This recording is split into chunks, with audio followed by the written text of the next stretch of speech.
John Gotti, one of the most ruthless mob bosses to control New York City and ultimately lead the Gambino family into trouble with FBI and several other branches of law enforcement. Gotti was born in the heart of the Bronx and was the fifth of 13 children. His early life was marked by hardship, as he worked to provide food for himself and his siblings, this ultimately pushing him towards a life of crime. Gotti's induction into the Gambino family, one of the 5 families that controlled organized crime in New York, was brought on by pure fate, as he was caught by the Gambino family members beating a member of the Genovese family close to death with a hammer. This caught the attention of Carlo Gambino, underboss of the Gambino family. Gotti was brought in for his sheer ruthlessness and to protect the young Gotti from mob retaliation from the Genovese family. But what set Gotti apart was not just his induction into the mob, but how he climbed its ranks. In a powerful move that shocked the underworld, Gotti orchestrated the killing of the Gambino boss Paul Castellano days before Christmas on December 16, 1985. This wasn't just a power play, it was a statement, a daring defiance of the established order. Indeed, Gotti's audacious move to eliminate Castellano set the stage for his domination of the mobs, but it was just the beginning of his unique journey. John Gotti had now control of one of the most powerful criminal organizations in America.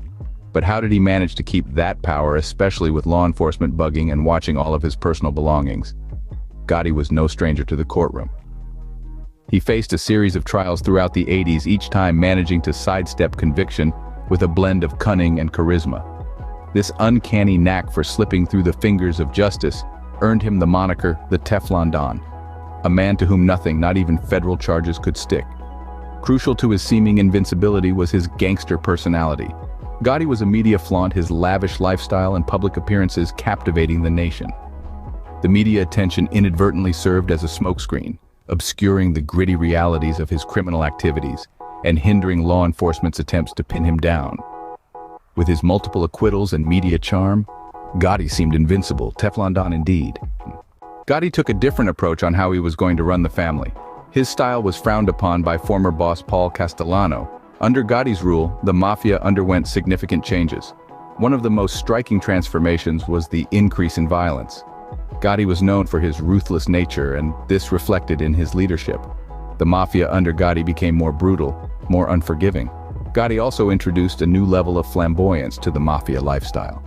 He was often seen in expensive suits, flaunting his wealth in public. This was a stark contrast to the low-profile approach of his predecessors. The Mafia was no longer a silent, shadowy organization. It was out in the open in all its ostentatious glory. However, this visibility came with a price. The increased violence and public flaunting of wealth drew the unwelcome attention of law enforcement. Investigations into the Mafia's activities intensified, putting the organization under immense pressure. Through his actions and leadership style, Gotti had irrevocably changed the face of the Mafia, drawing the relentless focus of law enforcement. Gotti's reign was dominant and feared, though many thought he was untouchable. That may not have been true. The beginning of the end came with the betrayal of Gotti's underboss, Sammy the Bull Gravano. This infamous turncoat, once a trusted ally, found himself cornered by the law and chose to cooperate, providing crucial evidence against Gotti. This betrayal was a significant blow, but not the only factor leading to Gotti's undoing. A series of missteps increased scrutiny from law enforcement, and mounting evidence began to peel away the Teflon coating. The final nail in the coffin was a racketeering and murder trial in 1992, where Gotti was found guilty. The once untouchable Teflon Don was sentenced to life in prison without the possibility of parole. This marked the end of an era. In the end, Gotti's unique rise to power was matched only by his spectacular downfall.